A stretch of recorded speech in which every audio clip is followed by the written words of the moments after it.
Hello সবাইকে, সবাই কেমন আছো? আশা করছি সবাই খুব ভালো আছে আর আমিও খুব ভালো আছি। সো আরেকটি নতুন ভিডিও নিয়ে চলে এসেছি তোমাদের সাথে শেয়ার করতে। আজ ছিল কলেজের এক্সাম, তাই এক্সাম দিতেই যাচ্ছিলাম। তাই ভাবলাম তোমাদের সাথে শেয়ার করাই যাক কী করলাম। প্রথমেই বাড়ি থেকে বেরিয়ে একটু হেঁটে একটা ভ্যান ধরে নিলাম। আর আজকে প্রচণ্ড রোদ্দুর ছিল, যেরকম রোদ্দুর সেরকম গরম ছিল।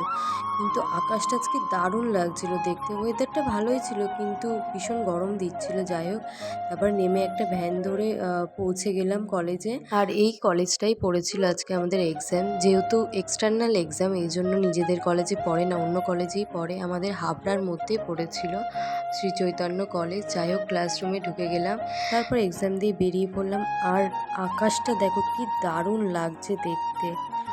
তারপর একটু পেয়ারা মাখা খেতে ইচ্ছে করলো বলে স্টেশনে চলে গেলাম। তারপরে দুজনে খেয়ে দিয়ে তারপরে বাড়ির দিকে রওনা দিলাম। আর আজকের ভিডিওটা এই পর্যন্তই। টাটা।